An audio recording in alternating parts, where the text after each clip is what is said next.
부동산 시장이 제일 큰 문제 같아요. 지금도 재고가 400만 채의 신규 재고가 있는 상황에서 중고주택이 또 쌓여있는 물량들이 있으니까 실제로 아마 700~800만 채가 팔려야 되는 대상으로 시장에 나와 있기 때문에 결국 물량이 많으면 결국 가격은 내년에도 2자리 이상은 빠질 것 같다는 게 컨센서스고요. 그렇다 그러면 내년 하반기까지는 이 모양새가 유지된다고 할 때는 그래서 소비를 끌어올려야 되려고 그러면 정부의 다른 정책이 나와야 된다고 노래를 부르고 있는 게 한쪽이고 당장의 소비가 어려우니 차라리 이 돈 가지고서 바로 인프라건 아니면 SOC건 하게 되면 효과가 더 바로 즉각적이지 않겠느냐고 하는 이제 이 양파들이 연말에 그 내부적으로 싸울 것 같아요. 네.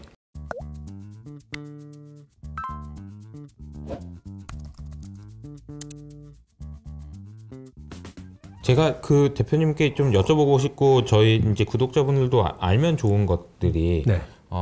사실 이제 미국을 볼 때는 FOMC 회의라는 게 있어서 네. 날짜도 다 정해져 있고 이때 뭐 중요하다 뭐 이런 얘기들 많이 하고 그렇긴 한데 네.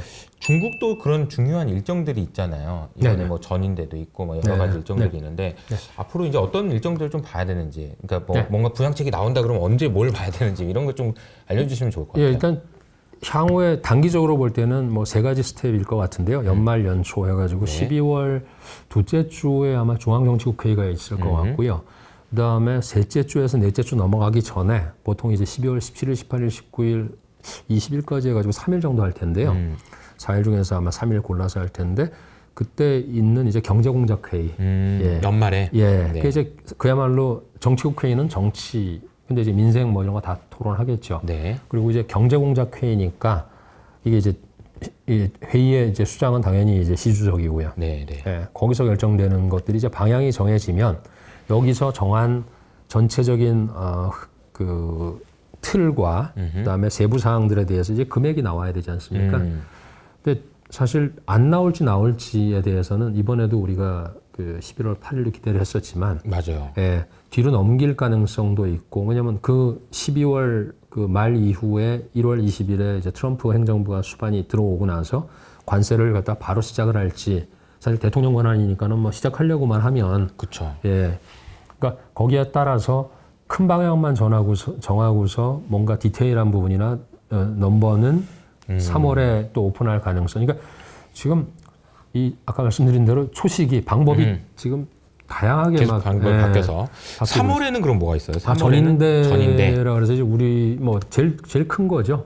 정치 행사는 제일 크다고 하지만 실제로는 뭐 거수기 역할을 하는 거니까 그 전에 이제 정해질 것 같고, 그리고 매월 있는 이제 그 정치국 회의가 있죠. 그래서 이제 그거는 이제 파인 튜닝을 할 것 같고 큰 틀에서는 12월에 다 정해진다고 봐야 됩니다. 근데 그럼 이게 중요하네요. 네, 경제 12월 공작 회의가 중요하겠네요. 여기서 이제 중요하다. 어떤 정책이 나오는지가. 네. 시장의 기대가 뭐 제가 이제 시장에서 봤을 때 중국에 대한 기대는 자꾸 이제 좀 많이 높여 잡아서 그렇죠. 그래서 굉장히 이게 높아져 있어요. 계속 높아지기만 해서 이걸 맞추기 이것도 쉽지 않겠다 이런 생각도 드는 상황인데 좀 어떻게 보세요? 그러니까 기대가 높아져 있는 거는 거의 이제는 뭐 저기 단조 단위가 아니라 이제 2자릿수 조 단위가 나와야 되는 뭐 10조냐 20조냐 뭐 이런 기대가 있는 건데, 그 정도로 중국의 사이즈도 커졌고 또 이번 최근에 있는 이런 안팎의 현황 자체가 녹록지 않은 상황이라는 것도 반영이 되고 있고요.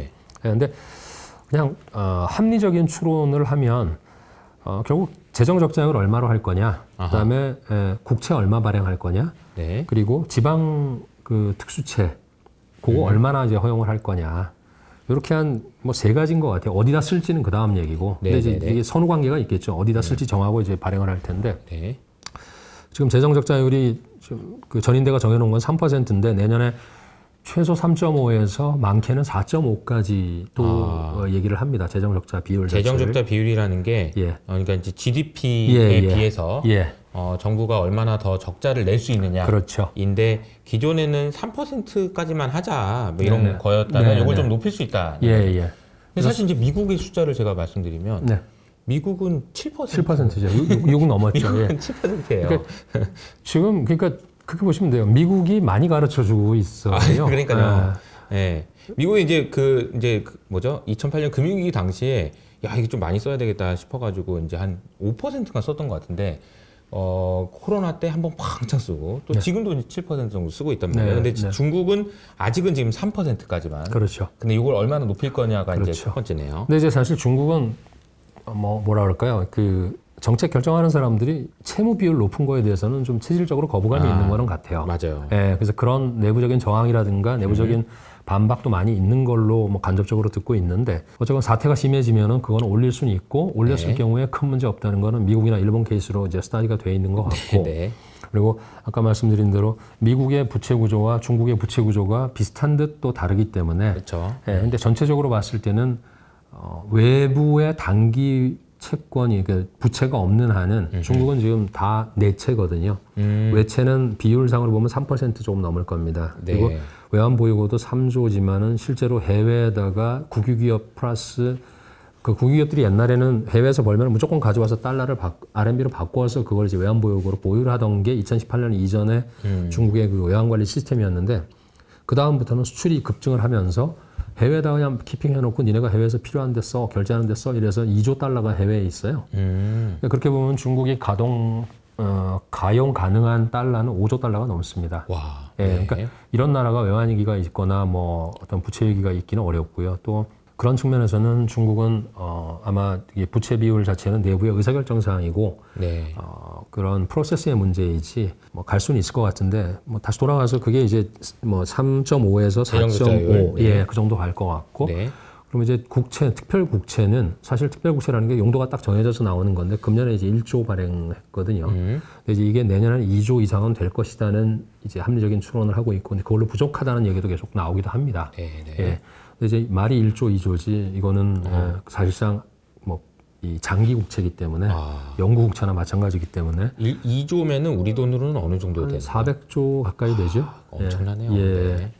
이제 그런 상황에서 또 이제 지방 정부의 그 특별 채권에 대한 발행 허용 한도를 갖다가 원래 이제 29조에서 이번에 35.5조로 6조를 늘려줬지 않습니까? 아까 6대 4대 2. 아까 6대 4대 2 할 때.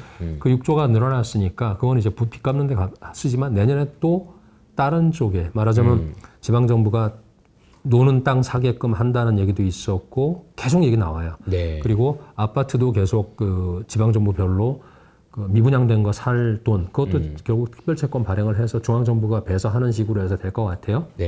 그렇게 되면 국채에서 특별채권 발행하고 지방정부의 특별채권 발행하고 그 대신 이제 그림자는 더 이상 발행 못하게 돼 있는 거니까 이제는 이거 형사사건으로 가겠다고 확정을 했기 때문에 뭐 지방정부의 뭐 웬만한 큰 관원 아니면 강한 의지네요. 예, 못해요. 그러니까 결국은 다 투명 관리를 하겠다. 그리고 사정 관리하고 적극 관리하겠다는 거기 때문에 이 부분은 외래 시장에서 우려하던 그런 지방정부의 그림자 문제 또 지방정부의 뭐 불확실성 문제 이런 부분이 해소가 됐다고 보는데 그거 해소됐다 그래서 지금 이게 뜰 수 있는 그런 상황이 아닌 게 계속 급변하고 있기 때문에 그래서 이렇게 이제 한 3가지 정도로 놓고 보면 그럼 이걸 돈을 어디다 쓸 거냐의 문제는 갑론을박을 하죠. 그래서 사회보장 복지제도를 늘려서 민중들의 백성들의 불안감을 해소해주면 소비를 할 것이다. 이게 이제 근데 이제 여기서 문제는 퀘스천은 언제 이게 이제 언제 얼마나 빨리 해소될 거냐. 그거는 좀 그래서 이제 내부적으로는 그거보다는 역시 그래도 한 방에 그냥 해결할 수 있는 거는 인프라 투자라든가 역시 이제 우리가 투자를 갖다가 좀 줄여나가고 이제 민생 소비를 늘려야 되겠지만 방향은 이게 맞는데 단기적으로는 트럼프 때문에 이런 쪽으로 조금 더 해서 좀 단기 효과를 노려야 된다. 그렇기 때문에 인프라로 얼마나 투자할지에 대한 건 갑론을박을 하고 있는 것 같아요. 그렇군요. 최근의 분위기가 지금 그렇습니다.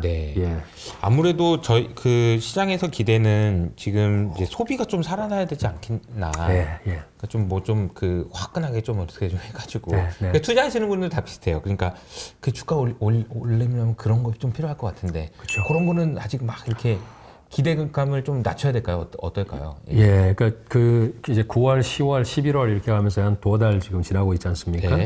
확실히 방향은 바꾼 건 맞는데 템포 조절은 리듬 조절은 그쪽에서 하는 거니까. 그렇죠. 그리고 이제 돈의 방향도 예를 들어서 뭐 8대2로 소비로 갈지 7대3으로 소비로 갈지 옛날에는 뭐 거의 9대1이었다 그러면 이제는 뭐 8대2, 7대3, 6대4 이렇게 갈 텐데 소비가 사실 최근에 효과를 좀 봤던 게 이구한신이 그 이제 1,500억이 배정이 돼서 한국 돈으로 한 30조 조금 안 되죠. 그 돈이 배정이 돼가지고서 가전제품이라든가 또 백색 가전 이런 쪽은 상당히 소비가 일어났어요. 근데 이제 그거에 대한 승수 효과를 또 이제 어떤 중국 자체 연구소에서 만든 걸 보니까 4배더라고요. 그러니까 이게 뿌리게 되면 얼마나 승수 효과를 가져올지에 대해서 내년에는 이게 3,000억이 된다는 지금 또 합리적인 예측들을 하고 있어서 그렇게 되면은 뭐 60조니까 승수 4배 하면 이게 이런 식으로 이제 하나하나 합쳐가지고 소비가 얼마나 더 일어날 거냐 그런 문제인데 결국은 제가 볼 땐 이거는 다 조금 이제 언발에 오줌 누는 정책이라 그러면 네. 결국은 부동산 시장이 제일 큰 문제예요. 그러니까 부동산이 지금보다 1, 2, 3, 4선 도시인데 이 정책이 나오게 된 계기가 제가 지난번에 말씀드렸는지 모르겠는데 대표님 6월, 7월, 8월에 해서 9월 달에 이 정책이 전격적으로 한 달이나 땡겨서 그 회의를 하면서 넘버1 탑이 그냥 결정을 할 수밖에 없었던 게 6월, 7월, 8월에 나온 숫자가 망가진 게 일선 도시였어요. 그러니까 그 가장 많이 보는 것이 일선 도시의 소비 증가율, 일선 도시의 부동산 가격. 근데 둘 다 망가져 버렸거든요.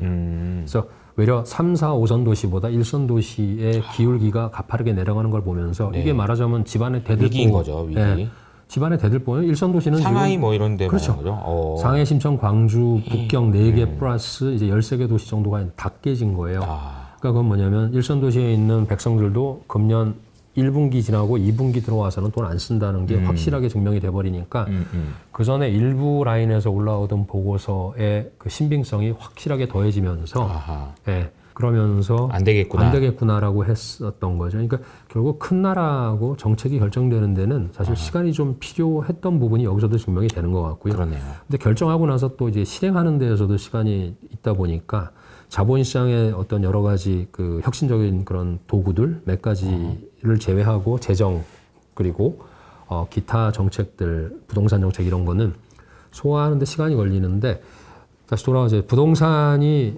지금도 재고가 신규 아파트 중에서 한 4억 스퀘어미터 정도가 그 지어놓고 안 팔리는 애들이 있거든요. 네. 그러면 4억 스퀘어면은 100 스퀘어로 봤을 때 400만 채죠. 예, 그러니까 400만 채의 신규 재고가 있는 상황에서 중고주택이 또 쌓여 있는 물량들이 있으니까 실제로 아마 거의 더블 가까이 될 겁니다. 한 7, 800만 채가 팔려야 되는 대상으로 시장에 나와 있기 때문에 결국 물량이 많으면은 결국 가격은 뭐 이번에도 한 15에서 20% 빠진 거니까 내년에도 2자리 이상은 빠질 것 같다는 게 이제 거의 컨센서스고요. 그렇다 그러면 내년 하반기까지는 이 모양새가 유지된다고 할 때는 그래서 소비를 끌어올려야 되려 그러면은 정부의 다른 정책이 나와야 된다고 노래를 부르고 있는 게 이제 한쪽이고 그러면 이거는 당장의 소비가 어려우니 그리고 복지도 해줘야 되고 뭐 여러 가지 또 돈 들어갈 일이 많으니까 차라리 이 돈 가지고서 바로 뭘 인프라건 아니면 SOC건 하게 되면 효과가 더 바로 즉각적이지 않겠느냐고 하는 이제 이 양파들이 연말에 또 그 내부적으로 싸울 것 같아요. 네. 예.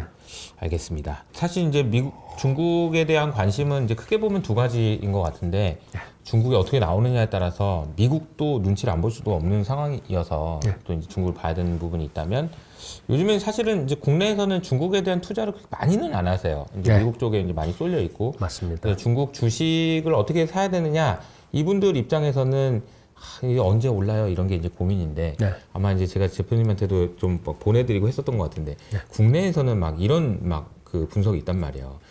중국 애들 저 나쁜 애들이 해외에 있는 투자자들 꼬드겨가지고 주식 올려가지고 그거 해먹으려고 절대 당하지 마세요. 이런 이제 뉘앙스의 방송도 있고 막 그랬거든요. 근데 참 그런 건 아니잖아요. 그죠? 이제 보면은 약간 오해가 있는 것 같아서 그 부분도 좀 짚어주시면 좋을 것 같아요. 이제 그 중국의 뭐 좋고 안 좋고를 떠나서 이게 사실관계는 좀 짚어야 되니까요. 그렇죠. 근데 보시면 옛날에 제가 한번 말씀드렸었을 것 같은데 2004, 5년 그 당시에 6천 돌파할 때하고 2007년 2007년 6천 돌파할 때하고 2015년 그 전에 14, 15년에서 그때 5천 돌파할 때 상해 종합 기준으로 참 안타까운 게 2007년에는 제가 이 업계에 들어와서 그 90년도부터 이제 중국 쪽 왔다 갔다 하면서 하려고 했던 게 중국 자본시장 진출하는 건데 대한민국에서 그 중국으로 들어갈 수 있는 거는 본토요. 홍콩 말고요. 본토. 네. 그 2008년에 땄거든요. 그러니까 2007년 그 당시는 사실상 외국인하고는 전혀 관계가 없고요.